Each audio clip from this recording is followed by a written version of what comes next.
The lawyer's voice echoed through the mahogany-paneled office like a death sentence. To my son Marcus and daughter Patricia, I leave my entire estate, including the family home at 847 Maple Ridge Drive. Eleanor sat frozen in the leather chair, her hands gripping the armrests so tightly her knuckles turned white. 34 years of being the dutiful daughter, the one who stayed close, who visited every Sunday, who held her father's hand through 3 surgeries. All of it meant nothing in those final, crushing words. I'd love to know which corner of the globe you're watching from. And if this story speaks to you, make sure to subscribe. Tomorrow's video is one you absolutely can't miss. Her stepmother Victoria's satisfied smile cut through the room like a blade. Marcus didn't even look up from his phone, already mentally spending his inheritance. Patricia examined her manicured nails with the boredom of someone who'd expected this outcome all along. The lawyer continued reading smaller bequests. A watch here, some jewelry there, but Eleanor heard nothing over the roar of blood in her ears. Is there anything for Eleanor?" her Aunt Diane whispered from the back of the room. The lawyer shuffled through the papers one more time, his expression sympathetic but final. "I'm afraid not. The will is quite explicit in its distributions."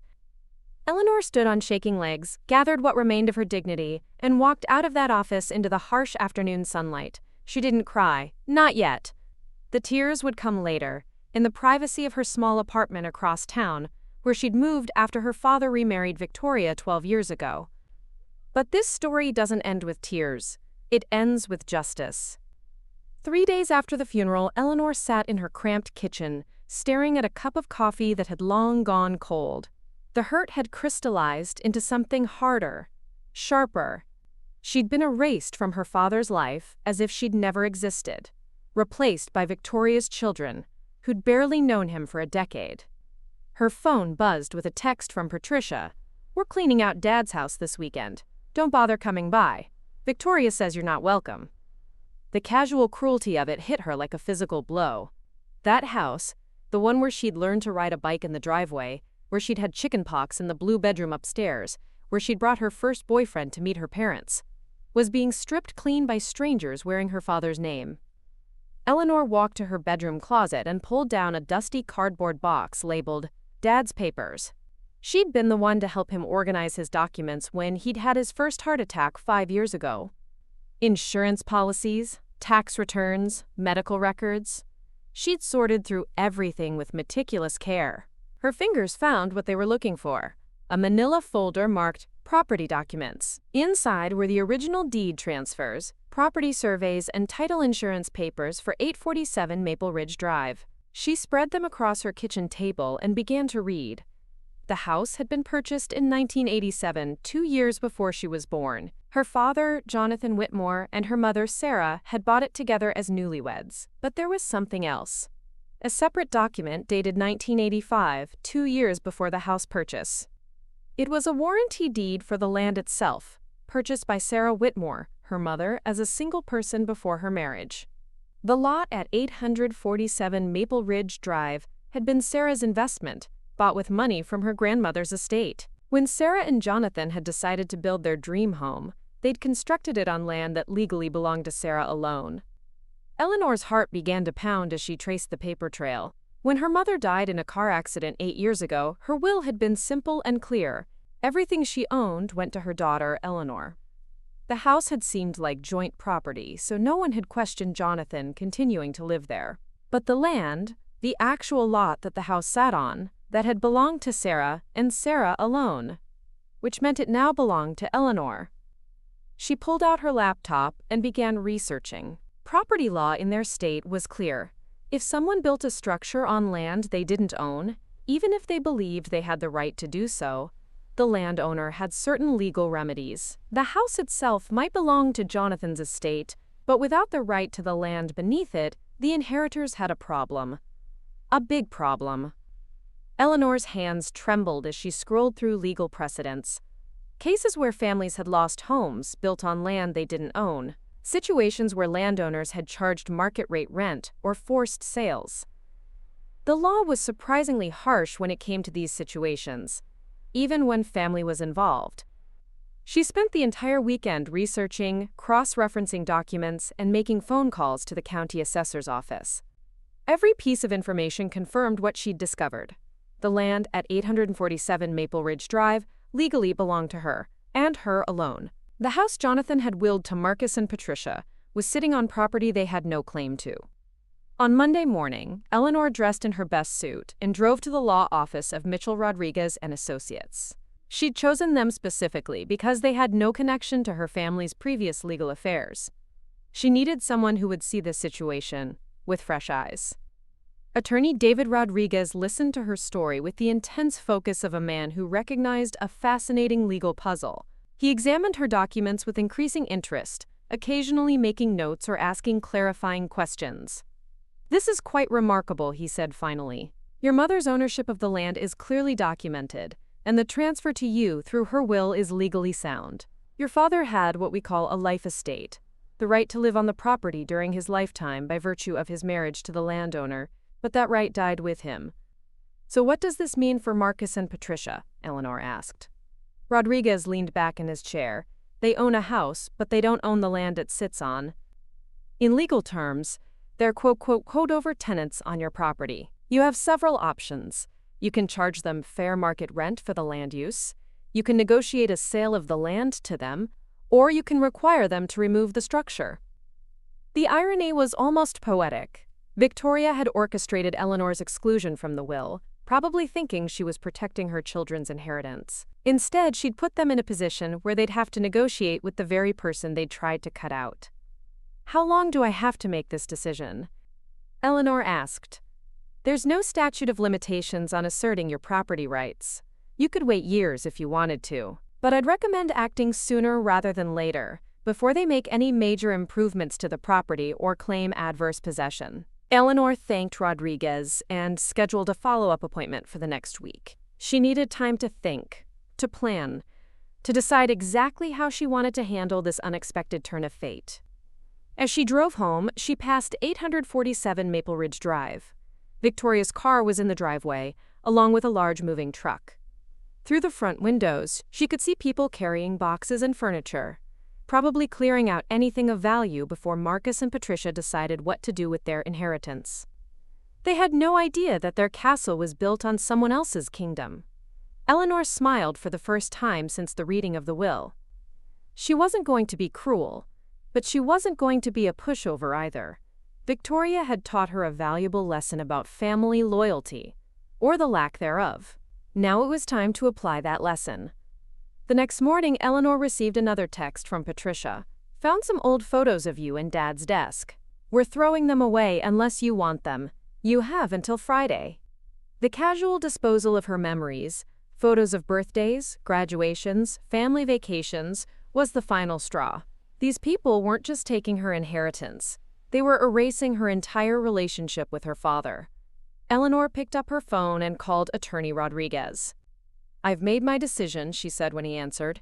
"I want to assert my property rights immediately. How quickly can you prepare the necessary paperwork?" "I can have a formal notice prepared by this afternoon. How do you want to proceed with notification?" Eleanor thought about Patricia's dismissive text, about Marcus's indifferent shrug at the will reading, about Victoria's triumphant smile. "I want it delivered by certified mail," she said, "and I want to be very clear about their options. They can pay fair market rent for the land, they can purchase the land from me at appraised value, or they can remove the house. But they don't get to live there for free while treating me like I never existed." "Understood. I'll prepare a comprehensive notice outlining their legal position and your requirements. Should I include a timeline for their response?" "Give them 30 days to respond with their preferred option. That's more generous than they were with my father's photos." As Eleanor hung up the phone, she felt something she hadn't experienced in months: control. For the first time since her father's diagnosis, since Victoria's increasing influence over his decisions, since the slow erosion of her place in the family, Eleanor held the power. She walked to her kitchen window and looked out at the small garden her landlord let her maintain. Tomorrow she'd start looking at property listings. If Marcus and Patricia decided to buy the land from her, she'd finally have enough money for a down payment on her own place. If they chose to pay rent, she'd have a steady income stream. And if they decided to be difficult about it, well, she owned the land their house sat on. The law was entirely on her side. Her phone buzzed with another message from Patricia. Victoria says you're probably bitter about the will. She wants you to know Dad made his choice, and you should respect it. Eleanor typed back slowly, savoring each word. Tell Victoria I'll be in touch soon. There are some property matters we need to discuss. A lot of love and effort went into bringing this story to life. If you're enjoying it, we'd be so grateful if you'd subscribe to our channel. Now, back to where we left off. She hit send and smiled. They had no idea what was coming. The certified mail arrived on a Thursday morning while Victoria was having her weekly coffee with her neighbor, Mrs. Henderson. Marcus signed for it without thinking, assuming it was some final piece of paperwork related to his stepfather's estate. He tossed the thick envelope onto the kitchen counter and went back to scrolling through luxury car websites, already planning how to spend his inheritance money. Victoria returned from her coffee date to find the envelope sitting beside the coffee maker. The return address made her frown. Mitchell, Rodriguez and Associates, attorneys at law.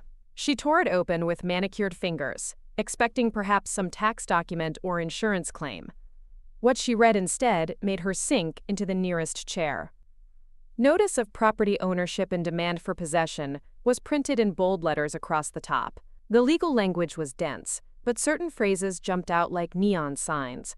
Rightful owner of the land, unauthorized occupation, 30 days to respond, and, most shocking of all, Eleanor Whitmore, sole heir to Sarah Whitmore's estate. Victoria's hands shook as she read the attached documentation. Property deeds, survey maps, county records, all proving that Sarah, Jonathan's first wife, had owned the land before she'd even married him. The house Jonathan had lived in for over 30 years, the house he'd believed he owned, the house he'd confidently willed to his stepchildren. It was sitting on land that belonged to the daughter he'd written out of his will. Marcus! Victoria's voice cracked across the house like a whip. Get in here right now! Marcus wandered into the kitchen, still holding his phone. What's wrong? You look like you've seen a ghost. We have a problem, a big problem. Victoria thrust the papers at him. Read this, all of it. As Marcus read, his expression shifted from confusion to disbelief to anger. This is impossible. Dad owned this house. We were here when he bought it. He bought the house, but apparently Sarah owned the land. And now Eleanor owns it. Victoria's voice was hollow. She's claiming we're trespassing on her property. Patricia arrived 20 minutes later, summoned by Victoria's frantic phone call. She found her mother and brother sitting at the kitchen table, surrounded by scattered legal documents, both looking like they'd been hit by a truck. This has to be some kind of scam, Patricia declared after reading the notice. Eleanor's just bitter about being left out of the will. She's trying to cause trouble. I called the county assessor's office, Victoria said quietly. I spoke to 3 different people. The land ownership records are public. Sarah Whitmore bought this lot in 1985 as a single woman. When she died, everything went to Eleanor. It's all legitimate.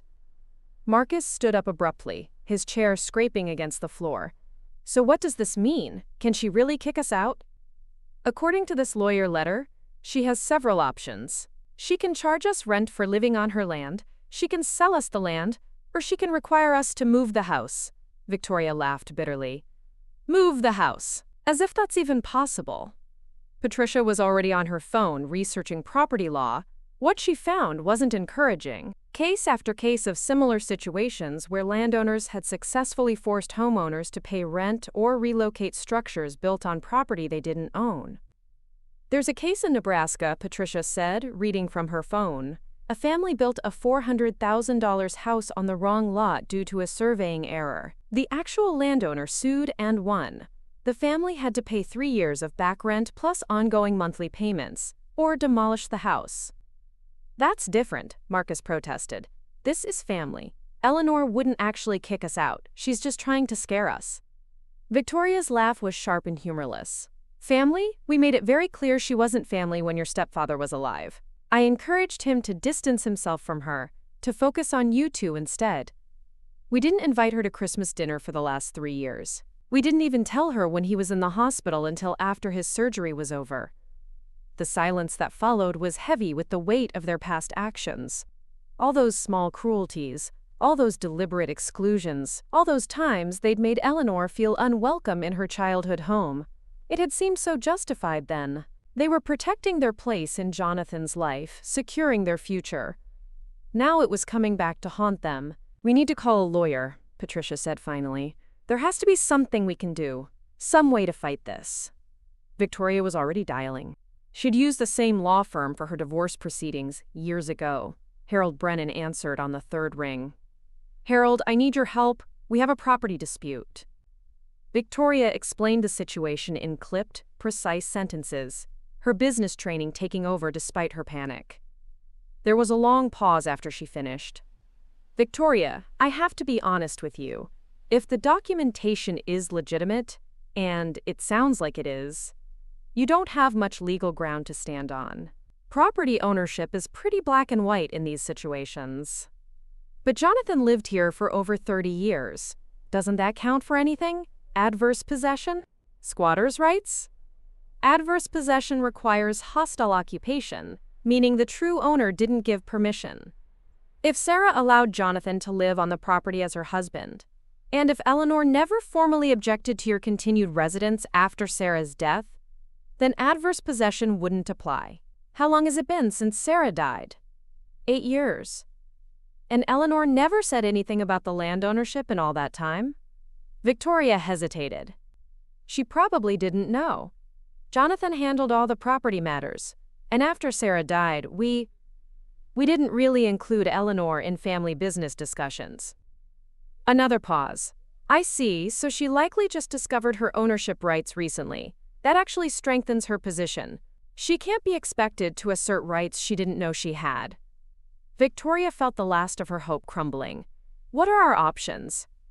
"Realistically, negotiate. Eleanor holds all the cards here. You can try to purchase the land from her, agree to pay rent, or look into relocating. I'd strongly recommend against trying to fight this in court. You'd likely lose and end up paying both sides legal fees." After Victoria hung up, the three of them sat in stunned silence. The house around them suddenly felt different, less secure. Every family photo on the walls, every piece of furniture they'd arranged, every improvement they'd made, all of it was sitting on land that didn't belong to them. "How much do you think she'd want for the land?" Marcus asked finally. Patricia pulled up real estate websites on her laptop. "Comparable lots in this neighborhood are selling for $180,000 to $220,000. And that's just for empty land." "We don't have that kind of money," Victoria said flatly. "Your stepfather's estate is mostly tied up in the house itself and his retirement accounts. After taxes and probate costs, there might be $150,000 in liquid assets, split between the two of you." "What about rent?" Marcus asked.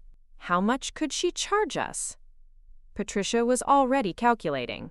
If the land is worth $200,000, fair market rent would probably be around $1,500 to $2,000 per month. Maybe more, since there's already a house-generating value on the property.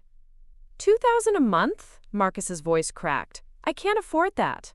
I was counting on living here rent-free while I figured out my career." "None of us can afford that long-term," Victoria said. "My Social Security and the life insurance payout from Jonathan won't cover those kinds of expenses." Patricia closed her laptop with a sharp snap. "This is ridiculous. We're letting her terrorize us. Maybe we should call her bluff. What's the worst she can do? Take us to court? That would cost her money too." "The worst she can do," Victoria said slowly, "is exactly what she's threatening to do. And according to Harold, she'd probably win." Marcus got up and walked to the front window, looking out at the yard where he'd planned to install a swimming pool with his inheritance money.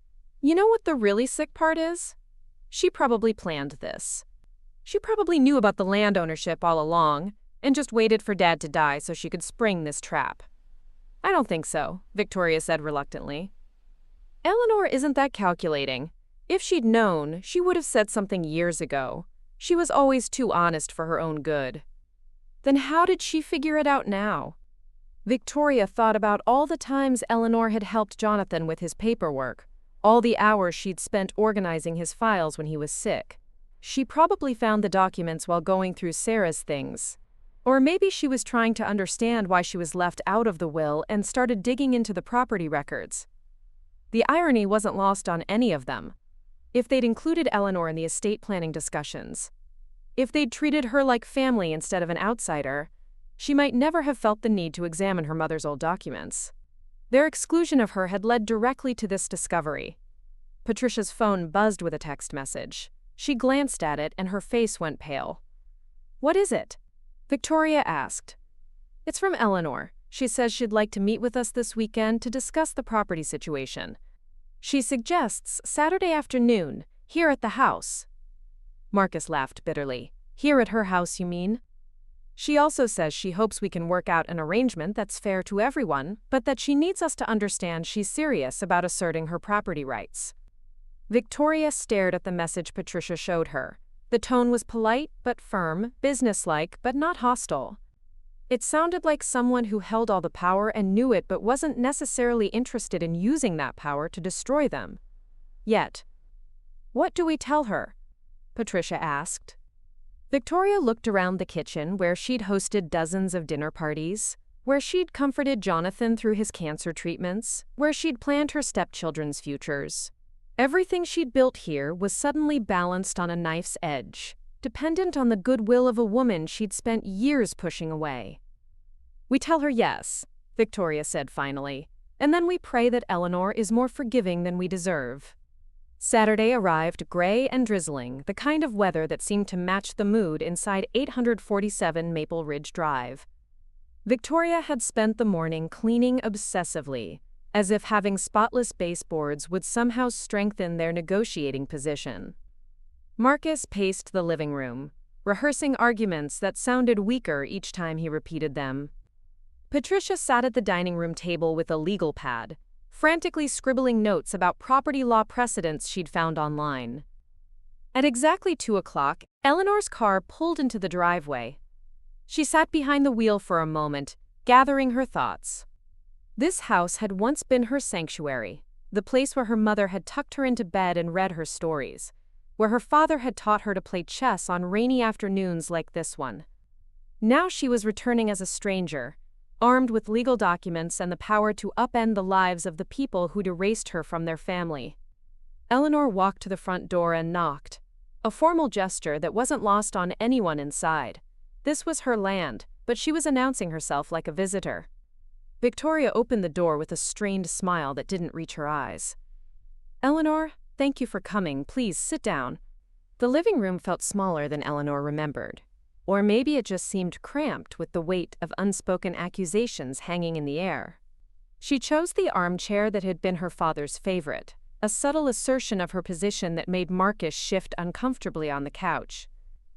"I assume you've had a chance to review the documentation I sent," Eleanor began, her voice steady and professional, "and that you've consulted with legal counsel about your options." "We have," Victoria replied carefully. "Harold Brennan confirmed that your claim to the land appears to be legitimate. We're not here to dispute the legal facts." "Good. That saves us all some time." Eleanor opened her briefcase and pulled out a folder. "I've prepared 3 formal proposals for resolving this situation. I think it's best if we discuss them openly so everyone understands exactly where we stand." Patricia looked up from her legal pad, pen poised to take notes. "What kind of proposals?" Option 1, purchase agreement. I've had the land appraised by 2 independent assessors. The average valuation is $205,000. I'm willing to sell the land to you for that amount, with standard closing costs and a 60-day settlement period. Marcus laughed harshly. $200,000? We don't have that kind of money just sitting around. "I understand that might require financing or liquidating other assets," Eleanor said calmly, "which brings us to option 2, lease agreement. Fair market rent for land of this size and location would be $1,800 per month, with annual increases tied to the Consumer Price Index. I'd require first and last month's rent up front, plus a security deposit equal to 2 months' rent." Victoria's face had gone pale. "Eleanor, that's over $21,000 a year. We simply can't afford." Option 3, Eleanor continued, cutting her off, voluntary relocation. You have 6 months to arrange for the house to be moved to a different location or demolished. I would cover the cost of professional moving estimates and assist with finding suitable alternative sites. The silence that followed was deafening. Outside, the rain had intensified, drumming against the windows like impatient fingers. Those are our only choices? Patricia asked finally. Pay, rent, or leave. Those are the legal remedies available to me as the landowner, yes. I'm not required to offer any of them. I could simply file an ejection lawsuit and let the courts sort it out. But I thought it would be better for everyone if we handled this privately. Marcus stood up abruptly, his face flushed with anger. This is insane. You're talking about destroying our family over some technicality. Dad lived here for 30 years. This was his home. Dad lived here because my mother allowed it, Eleanor replied, her composure never wavering. When she died, he continued living here because I didn't know I had grounds to object. That doesn't give you the right to inherit something that was never his to give. We're family, Victoria said desperately. Jonathan raised you. He loved you. You can't really mean to put us out on the street.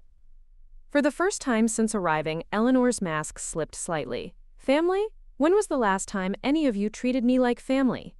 When Dad was dying, did you include me in the medical decisions?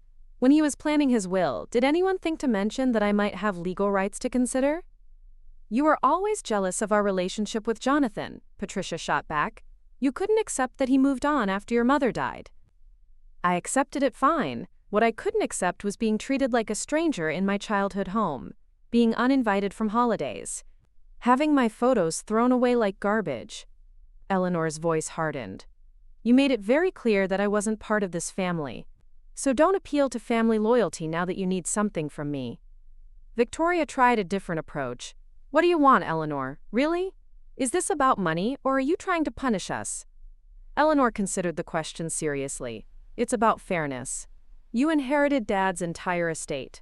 His retirement accounts, his life insurance, his personal property, everything he actually owned. That's a substantial inheritance. But you don't get to inherit my mother's property just because Dad lived on it. So this is about money, Marcus said bitterly.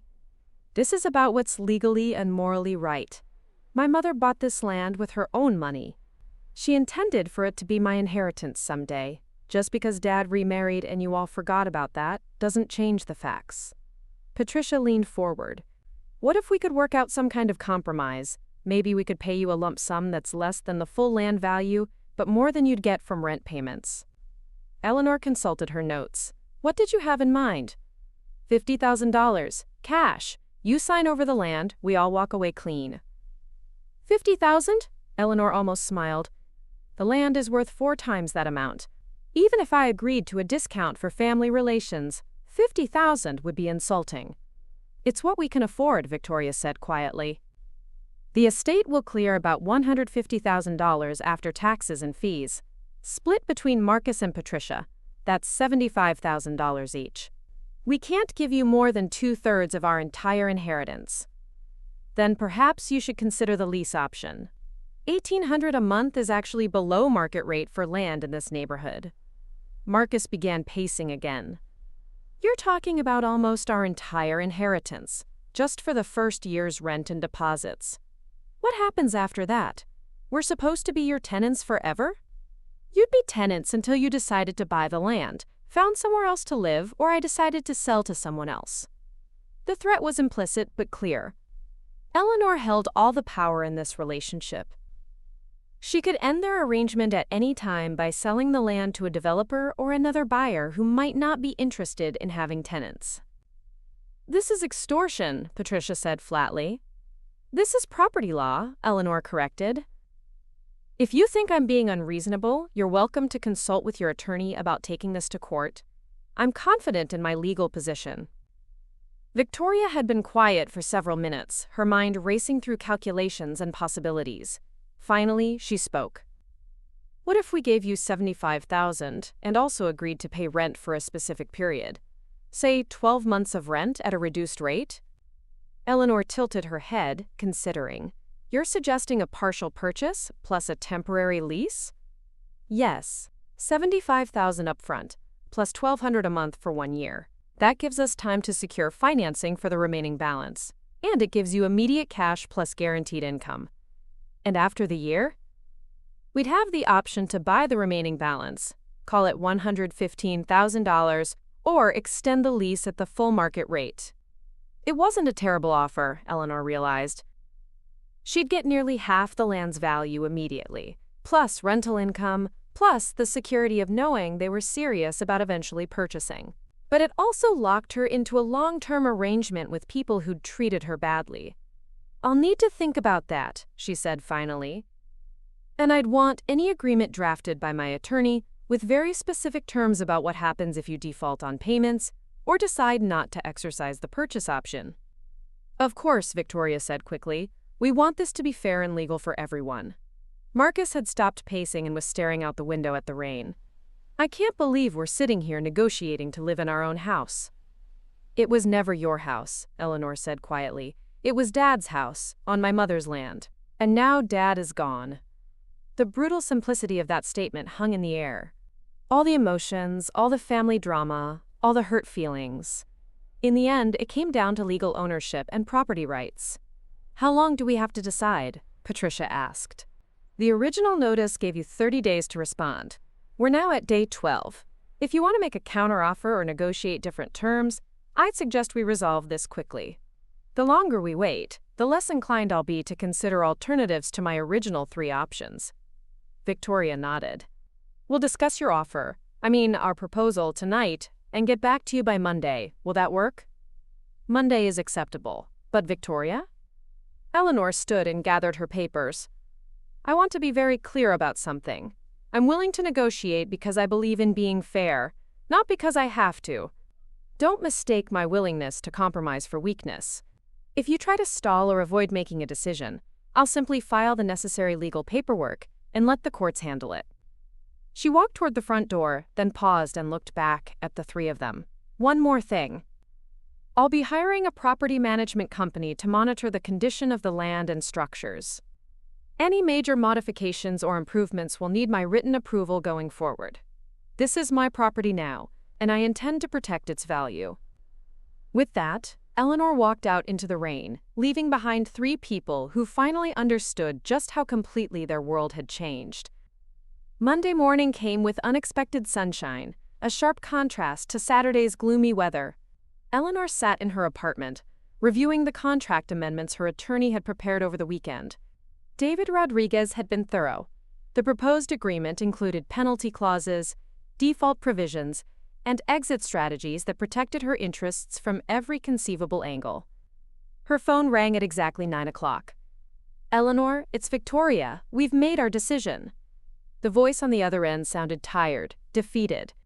Eleanor could picture the weekend they'd had: heated arguments, desperate phone calls to banks about loans, probably a few tears when they realized how completely their circumstances had changed. "I'm listening. We accept your counteroffer, with one modification. We can do $60,000 up front instead of $75,000, but we'll pay $1,500 a month instead of $1,200. It works out to almost the same amount over the year, but gives us a little more breathing room with the initial payment." Eleanor did the quick math. $60,000 plus $18,000 in rent payments equaled $78,000, actually more than Victoria's original proposal. "That's acceptable. When can you have the funds available?" "We can have a cashier's check by Friday if you can meet us at the bank to sign the paperwork. I'll have my attorney prepare the formal lease agreement and partial purchase contract. You'll need to have your lawyer review it before we sign anything." There was a pause. "Eleanor, thank you for being reasonable about this. I know we haven't always been fair to you." It was as close to an apology as Victoria was likely to offer. "We'll both be protected by having everything in writing. This isn't about being reasonable. It's about being smart." After hanging up, Eleanor called Rodriguez to set the contract preparation in motion. Within hours, she'd received the first real payment for property that had been rightfully hers all along. It felt like justice, but it also felt strangely hollow. Her phone buzzed with a text from her best friend Jake. "Coffee later? Want to hear about your weekend drama?" Eleanor smiled. She'd filled Jake in on the general situation, but hadn't told him about Saturday's meeting. As her former college roommate and current financial advisor, he'd been fascinated by the legal complexities and impressed by her strategic approach. They met at their usual cafe downtown, away from the neighborhood where all this family drama was unfolding. Jake listened with growing amazement as Eleanor described the weekend's negotiations. "So let me get this straight," he said, stirring his latte. "They went from cutting you out completely to paying you almost $80,000 in the first year alone? Plus, they'll still owe me another $127,000 if they want to actually own the land, or they can keep paying rent indefinitely. That's brilliant. You've essentially created a mortgage payment that they can't escape from. Either they buy you out eventually, or you have a guaranteed income stream for years." Eleanor hadn't thought of it in quite those terms, but Jake was right. She'd structured the deal so that backing out would cost them everything they'd already paid, while completing the purchase would require them to come up with significantly more money than they currently had. "What are you going to do with the money?" Jake asked. "House shopping. I've been looking at places in the Oak Hill neighborhood. There's a 1920s bungalow that just came on the market. Needs work, but it has good bones and a huge backyard. Your own place. That's gotta feel good." "It does. For the first time in years, I feel like I'm moving forward instead of just surviving." Friday's bank meeting was surprisingly anticlimactic.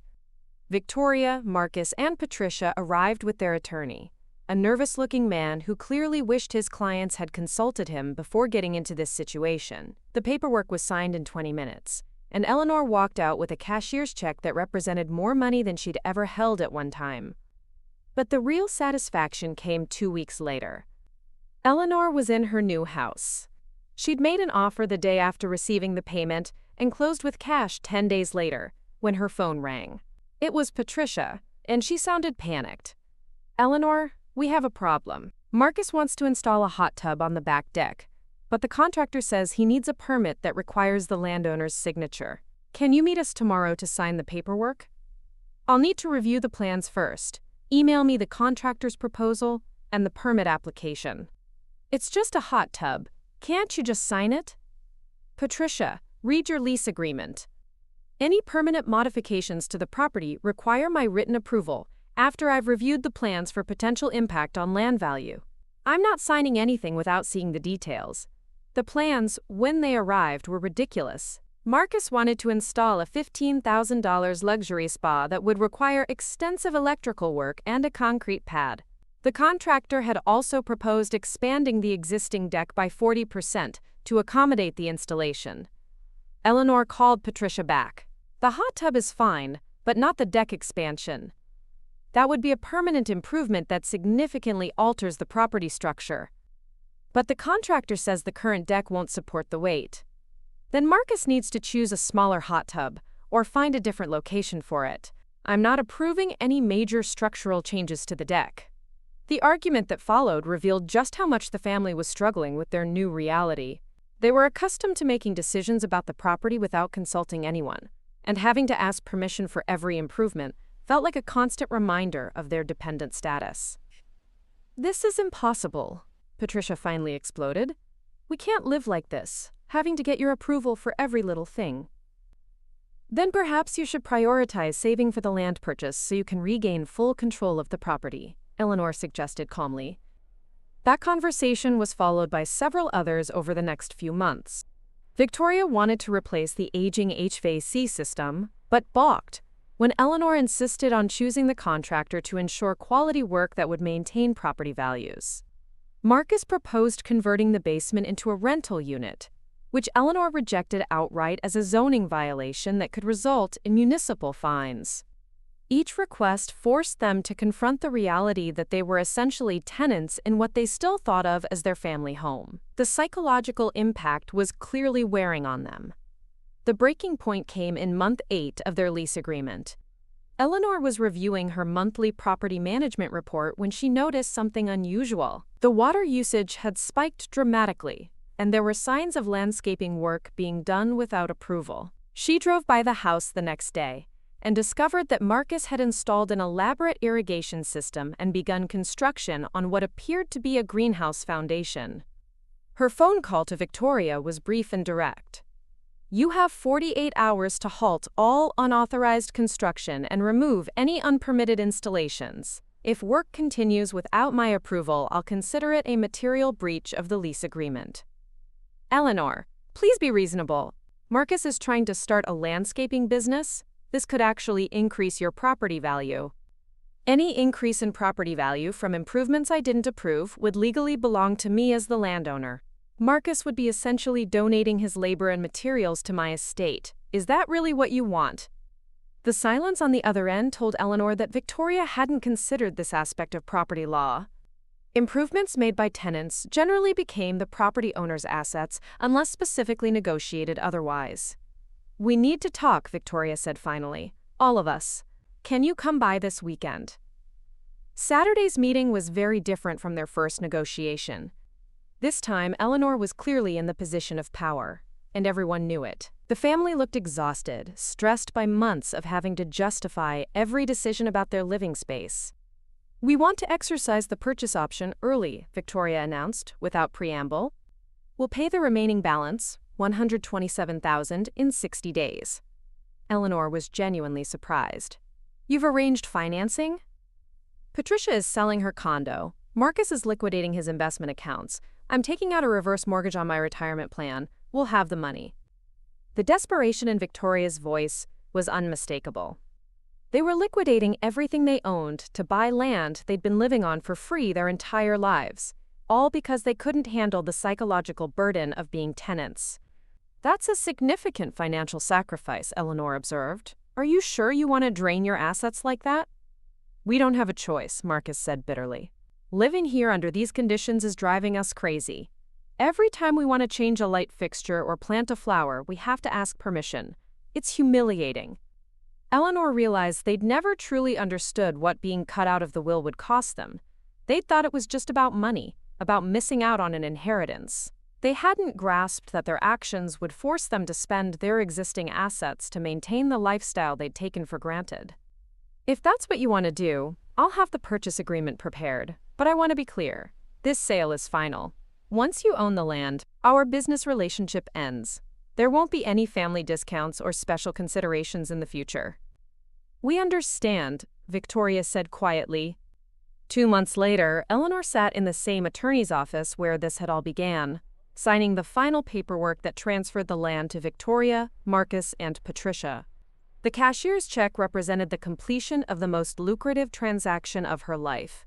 Over $200,000 total for property she'd inherited without even knowing it. As she walked out of the office, Eleanor felt a strange mix of satisfaction and sadness.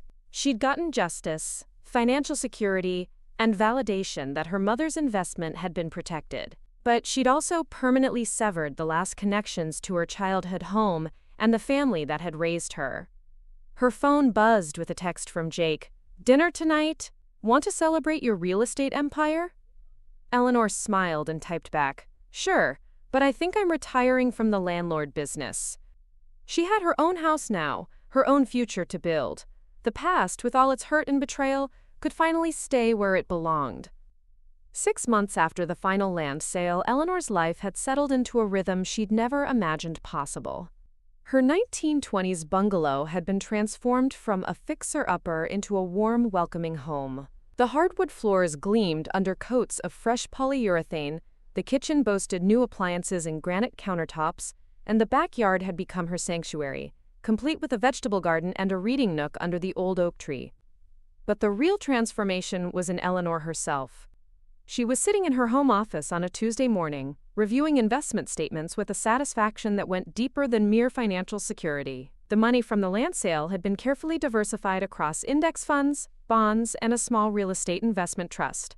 For the first time in her adult life, she wasn't worried about making rent or whether her car would pass inspection. Her doorbell rang, interrupting her financial planning session. Through the peephole, she saw a woman she didn't recognize, middle-aged, well-dressed, holding what appeared to be a legal envelope. "Ms. Whitmore?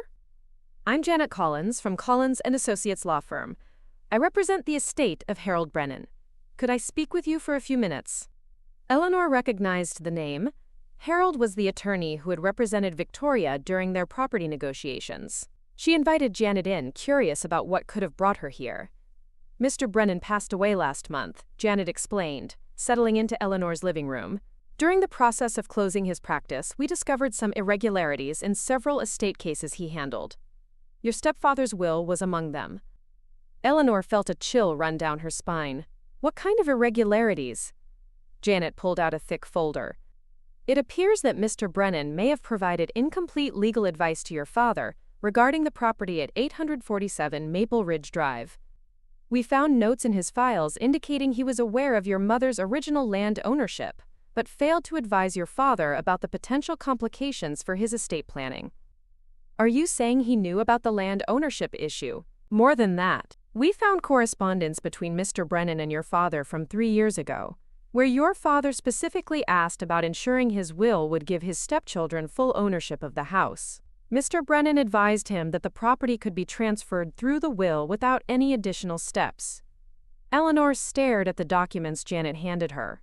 There, in her father's handwriting, was a letter asking whether he needed to purchase the land from Eleanor's inheritance to include it in his own estate. Brennan's response was a simple note. Property acquired during marriage becomes a joint marital asset. Will provisions sufficient for full transfer? This is wrong, Eleanor said, scanning the legal advice. The land was never marital property. My mother owned it before her marriage, and it passed directly to me through her will. Exactly. Mr. Brennan either misunderstood the property law or deliberately provided misleading advice. Either way, his guidance led your father to believe he could dispose of property he didn't actually own. Janet leaned forward. There's more. We also found evidence that Mr. Brennan had a business relationship with Victoria's previous husband. He handled her divorce proceedings and helped structure some questionable asset transfers. There may have been a conflict of interest in his representation of your father's estate. The implications hit Eleanor like a physical blow. Her father hadn't intentionally cut her out of the property. He'd been given bad legal advice that made him believe he owned land that was rightfully hers. The betrayal she'd felt, the assumption that he'd deliberately excluded her from her mother's legacy, might have been based on a lawyer's mistake or misconduct. Why are you telling me this? Eleanor asked. Because you may have grounds for a malpractice claim against Brennan's estate. His errors caused significant emotional distress and forced you into expensive legal proceedings to recover property that was already yours. You also might have claims against Victoria for unjust enrichment. She benefited from living on your property for years without paying rent. Eleanor's mind raced through the possibilities. She could potentially recover damages for the legal fees she'd paid, compensation for years of lost rental income, and punitive damages for the emotional distress of being excluded from her father's will. It could mean hundreds of thousands of additional dollars, but it could also mean years more legal battles, continued entanglement with Victoria and her children, and reopening wounds that had finally begun to heal. What would you recommend? Eleanor asked. That depends on what you want to achieve. From a purely financial standpoint, you have strong claims that could result in substantial additional compensation. From a personal standpoint, Janet shrugged. Only you can decide whether it's worth prolonging this conflict. After Janet left, Eleanor sat in her garden, trying to process this new information. The anger she'd felt toward her father, the sense that he'd chosen Victoria's children over his own daughter, had been based on false assumptions. He'd thought he was leaving them a house on land he owned. He'd probably had no idea he was giving away something that belonged to Eleanor. Her phone rang. It was Jake, calling for their weekly check-in. You sound weird, he said immediately. What's wrong? Eleanor explained the lawyer's visit and the revelations about her father's will. Jake listened with growing excitement. This is huge, Elle. You could be looking at another $250,000 in damages, maybe more. Bad legal advice, conflict of interest, years of lost rental income. You've got multiple claims here. I know, but I'm not sure I want to pursue it. Are you crazy? This is free money. You're not taking it from some struggling family. You're recovering damages from a lawyer's estate and from people who benefited from his mistakes. It's not about the money anymore, Jake. I have enough now. I have my house, my investments, my independence. Do I really want to spend the next 3 years in court battles? What if Victoria finds out about this? What if she tries to sue you for the money they paid you? claiming the original land sale was invalid. That possibility hadn't occurred to Eleanor. If the legal community discovered Brennan's malpractice, Victoria might have grounds to challenge their entire agreement. She could argue that she'd been forced to pay for land through coercion based on legal advice that was fundamentally flawed. "I need to think about this," Eleanor said. That evening, she found herself driving past 847 Maple Ridge Drive. The house looked different now. Victoria had finally replaced the aging roof, and Marcus had installed professional landscaping in the front yard. It looked prosperous, well-maintained, like a home where people were investing in their future rather than just surviving day to day. She parked across the street and sat watching the house where she'd grown up. Lights were on in the kitchen, and she could see figures moving around inside. Probably Victoria preparing dinner, the same routine Eleanor remembered from her childhood. Her phone buzzed with a text from an unknown number. "This is Marcus. We need to talk. Can you call me?" Eleanor stared at the message for a long moment before dialing the number. "Eleanor, thank you for calling. I heard about Harold Brennan's death and about the investigation into his practice. I think we have a problem." "What kind of problem?" "Victoria got a call from some lawyer today asking questions about Dad's will and whether we knew about any conflict of interest issues with Brennan. She's freaking out, thinks you're going to sue us for the money we paid you. I haven't decided what I'm going to do." "Look, I know we didn't handle things well when Dad died. We were grieving and scared and probably not thinking clearly about how our actions affected you. But we've spent everything we had to buy that land. If you take that away now—" Marcus's voice trailed off, but the implication was clear. They'd liquidated their retirement accounts, sold Patricia's condo, mortgaged their future to buy property they'd thought was rightfully theirs. If the sale was invalidated, they'd be financially ruined. "I'm not planning to challenge our agreement," Eleanor said finally. "What's done is done." "But you're going to sue Brennan's estate, aren't you? And probably Victoria for the years she lived there rent-free." "I don't know yet." "Please," Marcus said, and for the first time since she'd known him, his voice cracked with genuine emotion. "We know we treated you badly. We know we don't deserve consideration. But if you pursue this, it's going to destroy what's left of our family. Victoria is already talking about bankruptcy if she has to pay back years of rental income." Eleanor ended the call without making any promises, but Marcus's plea stayed with her. She had the power to seek justice not just for the land ownership issue, but for the legal malpractice that had caused the whole mess. She could potentially recover enough money to never work again, to travel the world, to live in luxury. Or she could choose to let sleeping dogs lie. That night, she made her decision. The next morning, Eleanor called Janet Collins and declined to pursue any malpractice claims. She also instructed her attorney to send a letter to Victoria's lawyer, confirming that she had no intention of challenging their land purchase or seeking additional damages related to the Brennan matter. "Are you sure about this?" David Rodriguez asked when she explained her decision. "You're walking away from a significant amount of money." "I'm walking toward peace of mind," Eleanor corrected. "I got what I needed from this situation. I don't need to get everything I'm entitled to." 6 months later, Eleanor received an unexpected package in the mail. Inside was a photo album she recognized from her childhood. Pictures of her with her parents, family vacations, birthday parties, graduations. There was also a brief note from Victoria. "I found these while cleaning out the attic. I thought you should have them. Thank you for not pursuing the legal matter. It meant more than you know." Eleanor spent that evening looking through the photos, remembering happier times when the family dynamics were simpler. Her father looked young and proud in the pictures, her mother radiant with joy. They'd built a life together on that land, never imagining how complicated their legacy would become.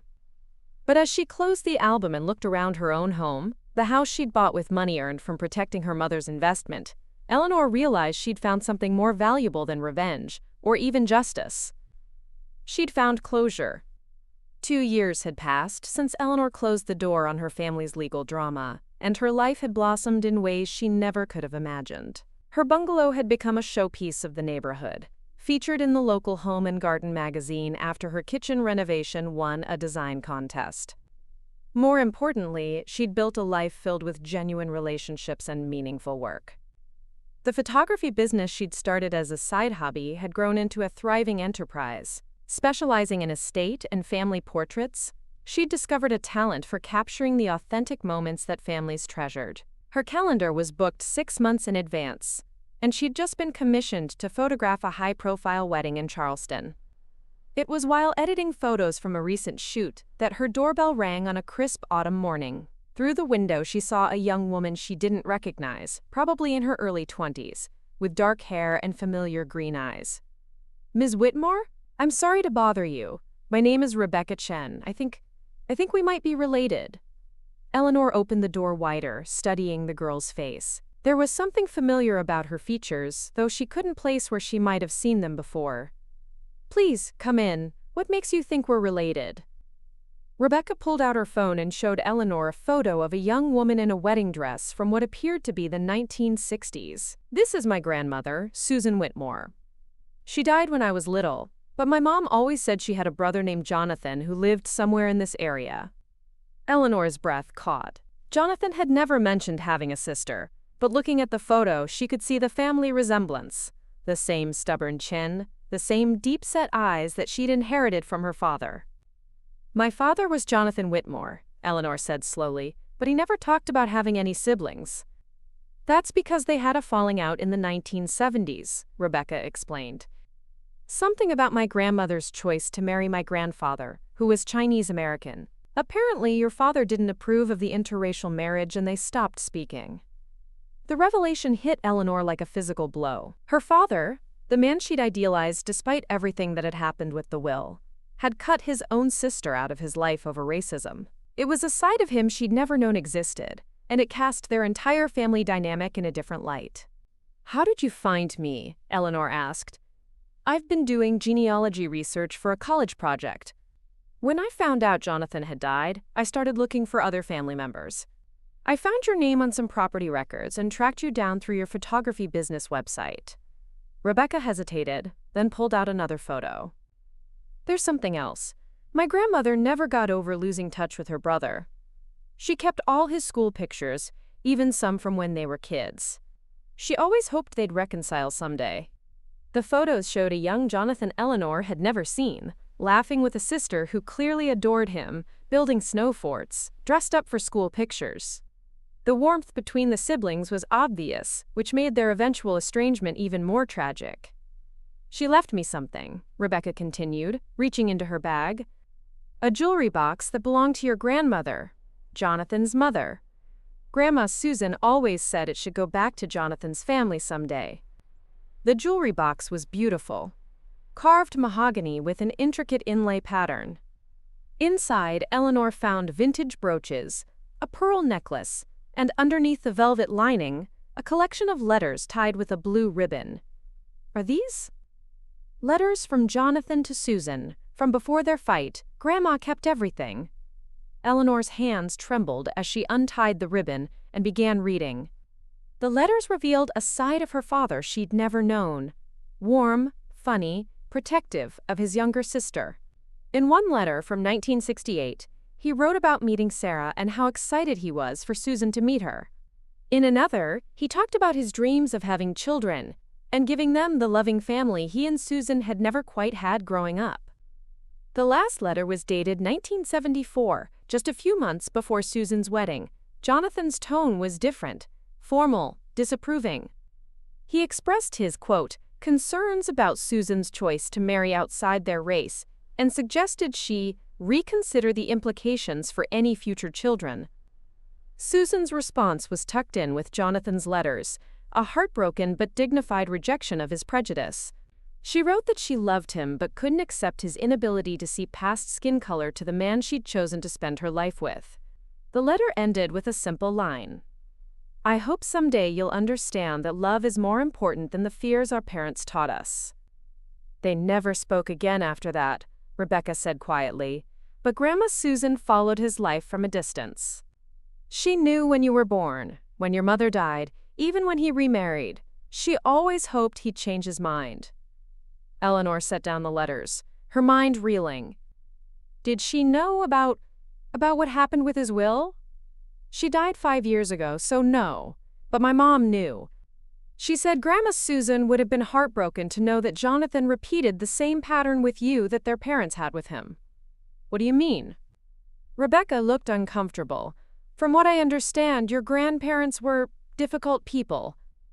They had very specific ideas about how families should work, and they cut people off when they didn't conform. Grandma Susan used to say that Jonathan learned to shut people out because it was how he'd been raised. The pieces of a larger family dysfunction began falling into place for Eleanor. Her father's ability to exclude her from his will, his willingness to let Victoria drive a wedge between them, his apparent comfort with cutting ties. It was a pattern that stretched back generations.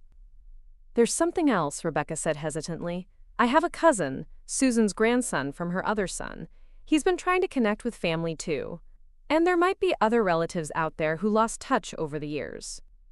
For the first time since her father's death, Eleanor felt the possibility of family that wasn't built on obligation or inheritance law. Here was a cousin who'd sought her out not because she needed something, but because she wanted to heal old wounds and build new connections. Would you like to stay for lunch? Eleanor asked. I'd love to hear more about Susan and about your family. Over the next few hours, Rebecca shared stories that filled in gaps Eleanor hadn't even known existed.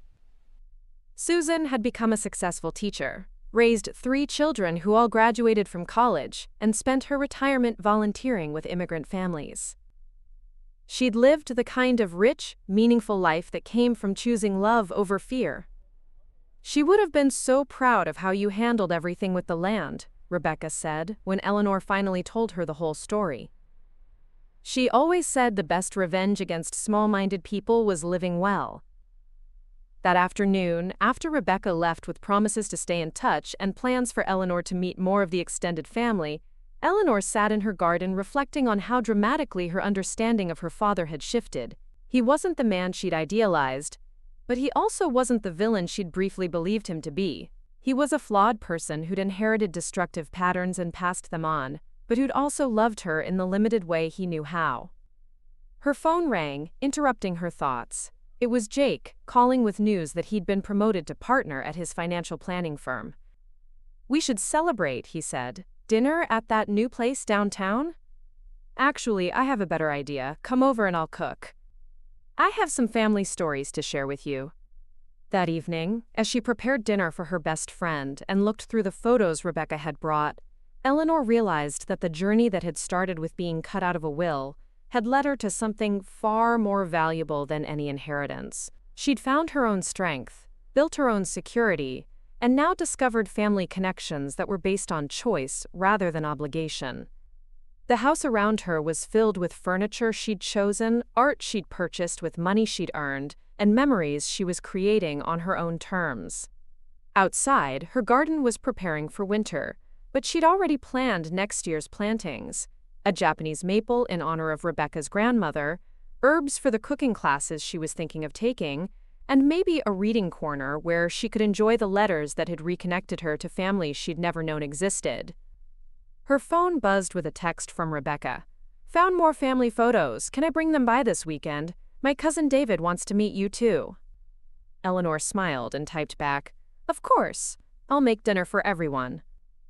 As she sent the message, she caught a reflection in the kitchen window and was struck by how much she'd changed. The woman looking back at her was confident, successful, and genuinely happy. She'd learned that sometimes the worst things that happen to you clear the path for the best things to come. Being kicked out of her father's will had been painful, but it had also been liberating. It had forced her to discover her own worth, fight for what was rightfully hers, and ultimately choose healing over revenge. Now she was building relationships based on mutual respect and genuine affection, not legal obligations or shared resentments. She'd started this journey feeling rejected and abandoned. She was ending it surrounded by possibility and hope. Outside, the last leaves of autumn drifted past her window, making way for whatever came next. And for the first time in years, Eleanor couldn't wait to find out what that would be. Looking for more? We've got 2 amazing stories ready for you right on screen. If this one touched you, these are absolutely worth your time. Click to watch them now. And hey, subscribe and hit that bell to never miss our latest uploads.